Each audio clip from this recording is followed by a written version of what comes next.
Hi, welcome to another Lunchtime Learning with Jefferson Patterson Park and Museum. I'm Liz Brandt, and I'm here to talk to you today a little bit about the history of Christmas traditions and show you how to make a very traditional favorite Christmas treat, mince pies. Mince pies are still popular in England. That's where I first had mince pie, but they've really fallen out of favor here in America. So I thought this would be a good opportunity to maybe pique some interest in trying an old colonial traditional favorite. So for today's recipe, we aren't going from any particular recipe. There are dozens upon dozens of recipes that you can find for mince pies. Everyone had a recipe for mince pies. It was everyone's favorite holiday food. So instead today we're just kind of working from what your baseline of ingredients that any mince pie should have. So for any mince pie, you just need a handful of ingredients. You need your sweet meats, which is not to be confused with sweet breads. So sweet breads are organ meat from animals. Sweet meats are dried candied fruits. That doesn't make a lot of sense, but that's the way it is. So you need some dried candied fruits. Your secret ingredient for a mince pie is going to be your suet. So suet, this isn't suet that I have right here. Suet is hard to find these days. So instead I have a substitute, and we're going to talk about what this is and what suet is a little bit later in the video. You need pastry crust. Whether you're using pie crust or puff pastry is fine. Then you need your spices. This is what really makes a mince pie, is your spices. So I've got a little bit of sugar, and then I've got cinnamon, nutmeg, and clove. And then finally you need a little bit of liquid. I have orange juice, but we'll talk later about what kind of liquids you can put in your mince pie. All right, so the base of today's mince pie is just fruit. I am not doing a mincemeat pie with actual meat in it, although that is originally how they started out. Mostly because I want to eat and enjoy these, and I don't really fancy that. I like my mincemeat pies without meat. And it's perfectly traditional that way too. By the 18th century, you're finding plenty of recipes that are only fruit-based pies. So basically all of our fruits just need to get chopped up really fine, need to be minced. Now the tradition of mincemeat pies goes all the way back to the Crusaders and medieval ages. The Crusaders came back from the Middle East with new flavors, especially new spices, new ways of cooking and preparing food, and medieval Europe kind of just lost their mind about it. They went crazy for spices. Spices were the ultimate prestige food. You would really show off how wealthy you are by including spices in your foods. It's kind of like how people use truffles today, right? The richer you are, the more truffles you might put in something. So it was that kind of thing with spices. Now your medieval pies were not very much like pies today. They started out as just big pies made out of what's called standing crusts. So they were actually cooked without a cooking vessel. You would make this big, thick, heavy crust, and then you would put just all kinds of meat in it. Really whatever you had. Game, farm animals. They would throw in seafood, oysters, and fish with meat. Some of those recipes just sound absolutely appalling. And then they would cook it up in this big pie, and then they would top it off, often with liquid, often alcohol, and then it would actually sort of preserve the meat that way, and you would be able to eat on that for a week, 2 weeks. So it was really a method of food preservation. Those pie crusts, they weren't meant to be eaten. They were pretty bland pie crusts. It was more about, again, like I said, food preservation. However, with the inclusion of these new spices and fruits, we start seeing things like the predecessors of our mincemeat pies come in.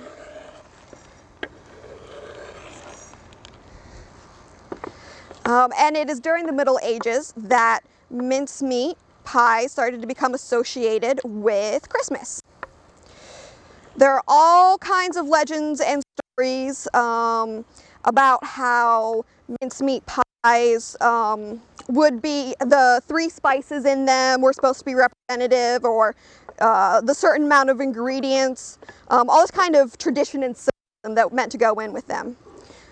Medieval Christmas was different from how we celebrate Christmas today, if you celebrate Christmas today.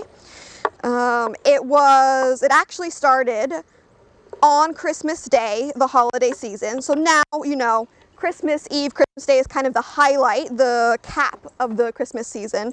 In medieval times, that's actually when it started, and the feasting and the celebrations would go on for 12 days. That's where the 12 Days of Christmas song comes from that tradition. And so mincemeat pies were a popular part of those feasting. Christmas was all about feasting and special church services. So now I'm going to chop up, I have some candied orange peel. So good. I cannot recommend enough making your own candied peel. It's 1,000 times better than what you can buy in the store. This stuff is delicious. It's basically candy. Cannot recommend enough. It's very easy to make too. So this is our next ingredient to add to our raisins.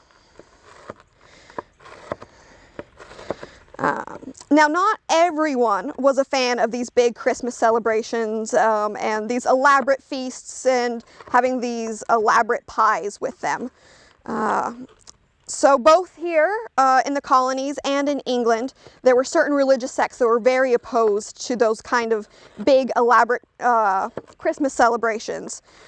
Mostly the Puritans. In fact, over here in America and in England, after the English Civil War, when Oliver Cromwell was leading Parliament, a lot of laws were passed to try and stamp out these big, elaborate Christmas celebrations. They saw them as being you know, over the top and elaborate, all about showing off your money, even citing them as being pagan rituals. They were not fans of them. But they never were really able to stamp out Christmas. People liked the reason to party, I think, a little too much. And so down here in Maryland, the classic English traditions really continued through the colonial period, including your mince pies.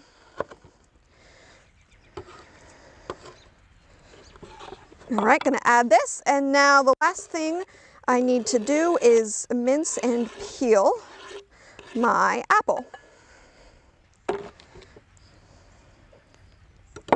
Or peel and mince my apple. Now, as for why mince pies fell out of favor here in America, no one is really quite sure why. It may have had something to do with Prohibition. So your mince pies are traditionally made with a little bit of alcohol in them. And then during Prohibition, as a way to kind of cheat Prohibition, the manufactured pre-made mince pies that you could get in the store got ridiculously boozy, just incredibly alcoholic, as a way to kind of try and cheat Prohibition. Sometime in that period, mince pies just started to fall out of favor in America. They got supplanted by things like apple pie or pumpkin pie as kind of your quintessential American pies. But I think that they are delicious, and I really like them. Especially when you take your time to make it yourself instead of buying. You can still find in grocery stores sometimes jars of mincemeat prep, but it's just a little bit of work to make it yourself, and it's so much better.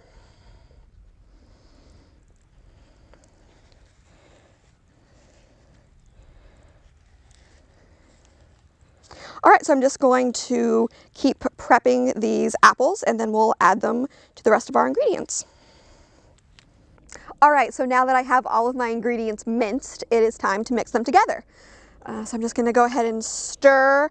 I chopped that apple up pretty fine. You want everything to be pretty small.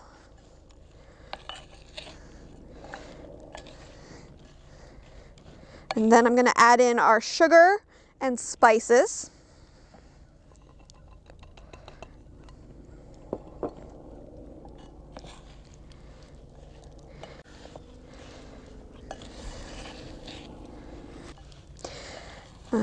Make sure that you really get everything mixed well and incorporated well.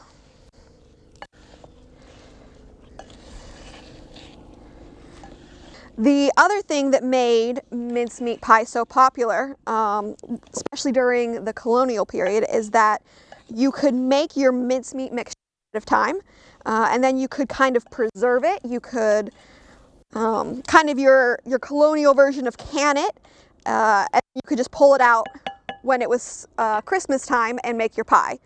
So you would take your mincemeat, you would add in your suet and your meat, and then you would put it in some kind of canister. You would pack it in really tight so there's no air in there. You'd top it off with a little bit of alcohol and then you'd seal it, and then you could just store it in some place that would be cool, and it would keep like that for months. So now onto our Copycat Suet. This is actually just shortening, just vegetable shortening. Suet can be pretty hard to find here in the States.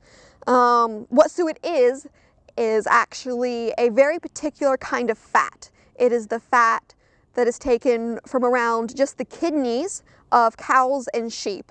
It's harder fat, it has a very mild flavor, and it has a very high melting point. So that mild flavor is really why it was prized in colonial baking. So for a substitute, shortening works if you can't find suet. This is shortening that I froze and then shredded just to kind of get the texture of it right. And this is a very important part of our mince pie. You shouldn't skip this because it's going to help get the texture correct. Now, it's not quite a one-to-one ratio of shortening to suet for switching them out. If you add as much shortening as your recipe calls for suet, you're going to have way too much. Your pie is you're going to have just oil in your pie, and you don't want that. So you definitely need to reduce it a good bit. Now I'm just going to mix all of this together until I have a nice mixture. So I'd like to talk a little bit more about the history of Christmas celebrations.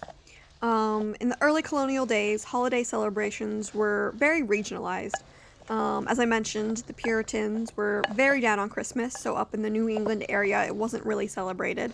But the Quakers also didn't celebrate Christmas. And while here in Maryland and down in Virginia, they followed English traditions, the German settlers who moved into Pennsylvania would have celebrated Christmas differently.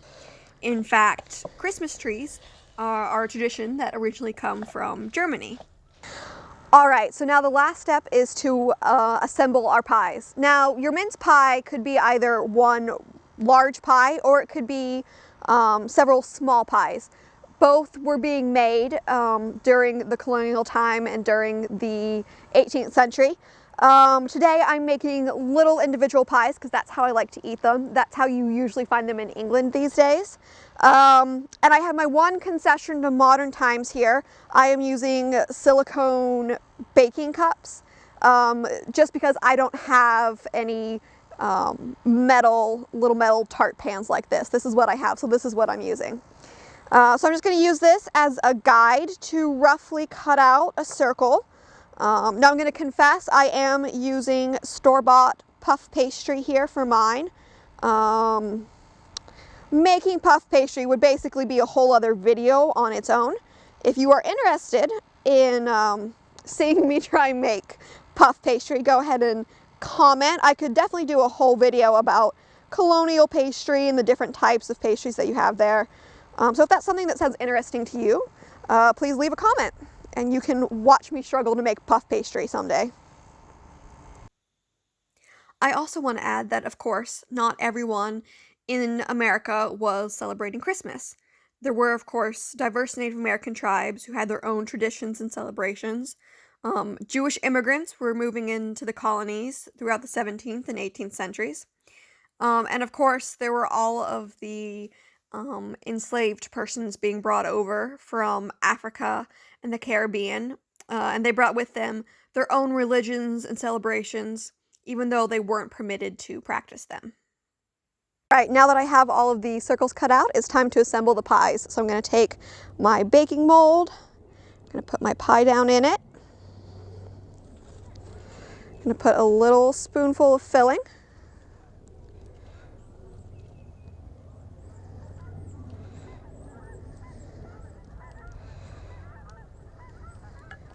And then we're going to put our other one on top and kind of pinch those edges together.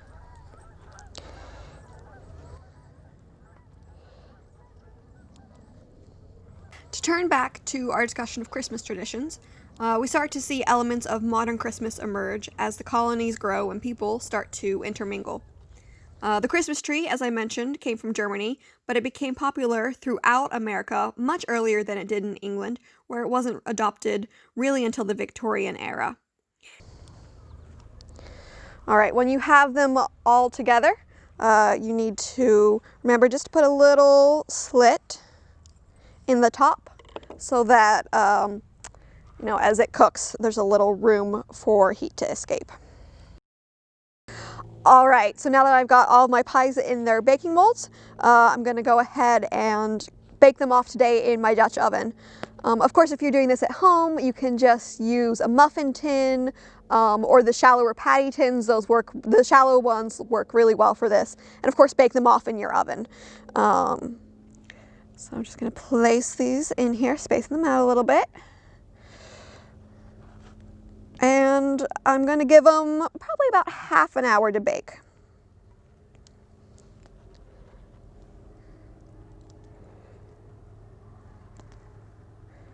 All right, now I'll put the lid on and I will cover this up with some coal so it can bake away.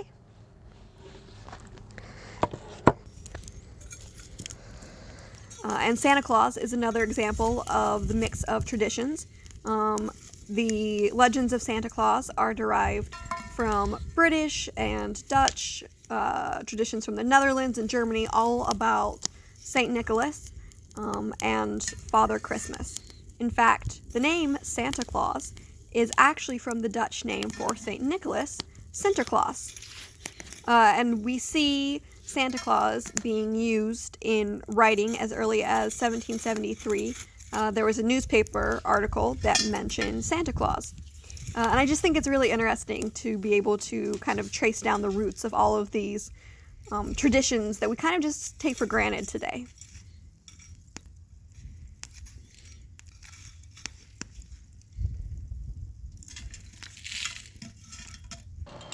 All right, these have been baking for about 50 minutes. So we're gonna go ahead and take the top off our cast iron here. Oh yes, they look absolutely gorgeous. Those are beautiful. I could not be happier with how they came out. All right, well, I'm gonna take these puppies out of the oven and they'll need to cool just for a little bit before we can try them out. All right, so they have cooled down enough that I'm gonna go ahead and try it. I'm really excited. Now, I don't have that prepared with me right now, but the way that I think these are best is if you have a little bit of whipped cream to eat on top of them. And absolutely make your own whipped cream at home. It's so easy and it's 1,000 times better than what you buy in the store. So let's go ahead and pop one of these out. This is where the silicone case does come in nice because it's really easy to pop these out. Oh yeah, that looks gorgeous.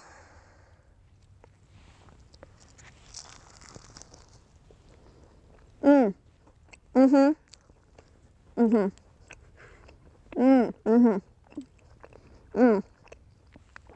really does, with the cinnamon and the nutmeg and the clove in there.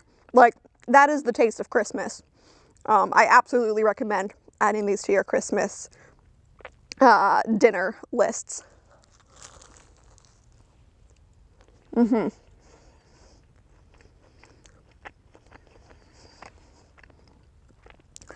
All right, guys, well, that is everything today. Thank you so much for watching. I hope you go try and make these on your own. And we'll see you in our next video. All right, now that I've got a bunch of my little circles of pastry cut out, I'm going to start filling them. So it just takes a spoonful per pie. Looks pretty good. You put another one over it, then you seal.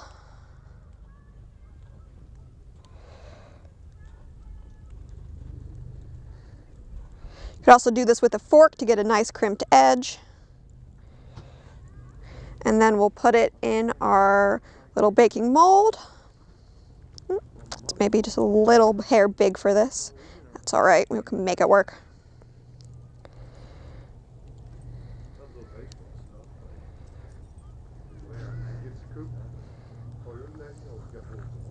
Nope, that's definitely way too big. Cut! You have to put that in there. Yep. All right.